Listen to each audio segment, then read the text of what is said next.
The clock ticked. 2 a.m. Rajan's dorm room was a disaster zone. Textbooks lay open like wounded soldiers. A half-eaten samosa sat near a precariously balanced energy drink. The only light flickered from a dying laptop screen. On the screen, a cat video played. Rajan, a third-year engineering student, was supposed to be studying thermodynamics. Instead, he was mesmerized by a cat chasing a laser pointer. Entropy is a measure of disorder, he mumbled, his eyes glued to the screen, just like my life right now. Dude, don't you have a Viva tomorrow, the one that decides your fate? Rajan shrugged. Fate is an illusion, Vijay, just like the laws of thermodynamics. As if on cue, the flickering light chose that moment to die completely. The room was plunged into darkness. A faint whisper, barely audible, seemed to emanate from the walls. Viva, Viva, Viva never ends. Rajan jolted awake. He was in a cold grey lab.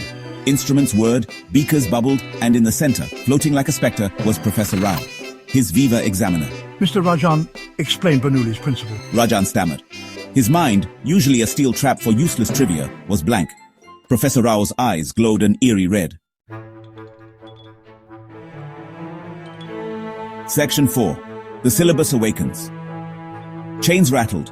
Rajan turned to see shadowy figures, the ghosts of past students who had failed Professor Rao's Viva. They dragged rusty chains and held up answer sheets emblazoned with a large red D. Whispering, failed, failed, failed. He woke up with a gasp. His room was dark again, but the laptop screen was alive. A PDF of the thermodynamics syllabus glowed ominously. Suddenly, books flew off the shelves. Formulas materialized on the walls, glowing with an eerie green light. The room was transforming into a scene straight out of a horror movie, except the monster was impending academic doom. Section 5. Echoes of procrastination past. The mirror on the wall flickered. Rajan's reflection stared back, but he was wearing a lab coat.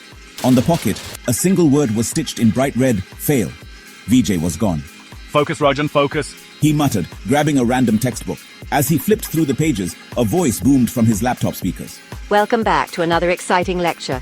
Today we'll be covering the entire syllabus in just 3 hours. And yes, you guessed it, there are no timestamps. You should be studying, idiot. A voice echoed from the shadows. Rajan spun around to see himself, a past, less sleep-deprived version of himself, shaking his head in disappointment. Section 6. The Viva and the Vicious Cycle. The scene shifted. Rajan found himself in a brightly lit college lab, standing before Professor Rao. He was a mess, hair disheveled, eyes bloodshot. Mr. Rajan, explain the working of a 4-stroke engine. Professor Rao's voice was calm, but with an underlying current of amusement. Rajan took a deep breath. It's like a squirrel trying to escape a cylindrical cage? He stammered. Professor Rao stared at him for a moment, then scribbled something on his sheet. Rajan couldn't see what. He felt a wave of dizziness and fainted. He woke up with a start. Back in his messy room, his phone buzzed with a notification. Supplementary Viva next week. Be prepared. Rajan groaned. Here we go again. Told you, Viva never ends. On the laptop screen, the cat video had ended. In its place, a message. In engineering, the real horror is the hope. The screen went dark.